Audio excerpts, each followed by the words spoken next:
give work to the local people, he decided to build a wall around his domain.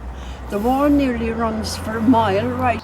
However, this was a great help because the landlord paid more for the work to the workers than, of course, the relief work was given.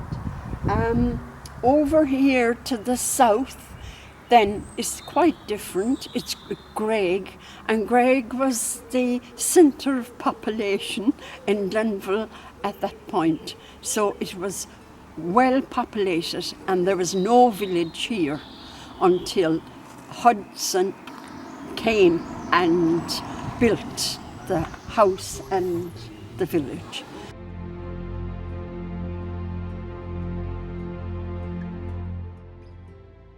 The years have dimmed our eyes to your bitter plight. Our luxuries swamp our vision. Television and technologies have blunted our senses.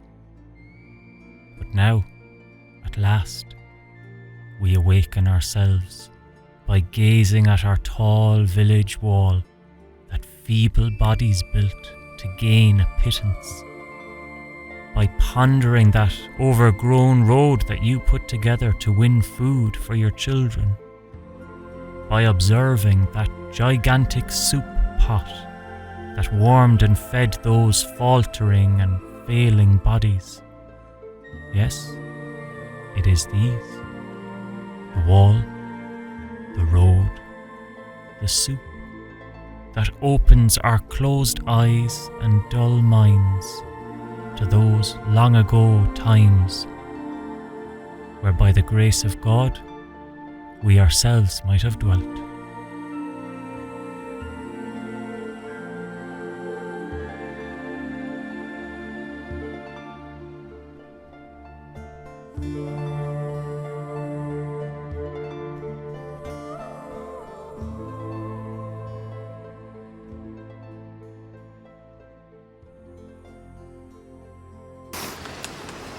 We started at the Famine Wall in Glenville. We are now here at the Famine Road, the Bride Public Works Road. It's known as. I'll read a poem. It was penned by a local farmer / scholar, our great friend Vincent Murphy, and this is Vincent penned about it, but I think it really sets the picture quite well. The Glenville Famine Road. The people wailed, the spuds had failed, and blight swept o'er the land, while misery held dismal sway and gloom an upper hand. Then the people's representatives, the British, converged in Chimneyfield. This is Chimneyfield area.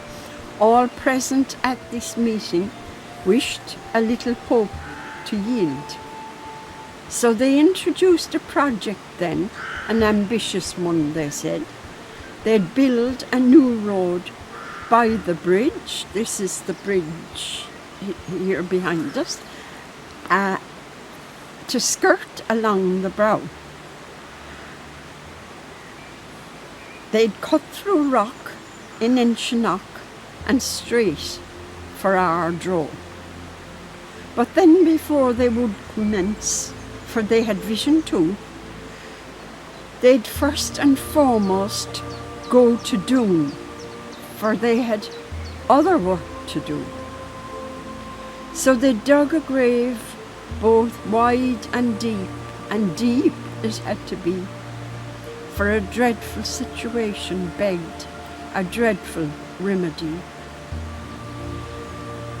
At last the morning dawned, the day that work was to begin.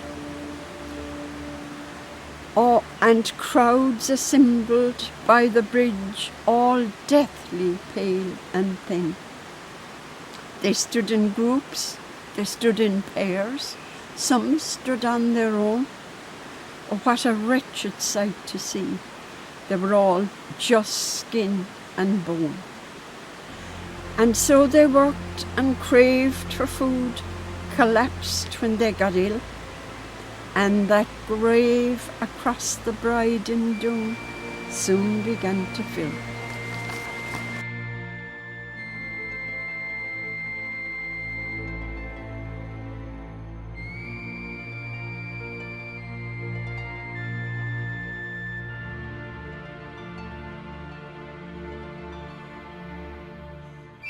Oh yes, on life's allotted path we walk, complaining of a virus and our little troubles.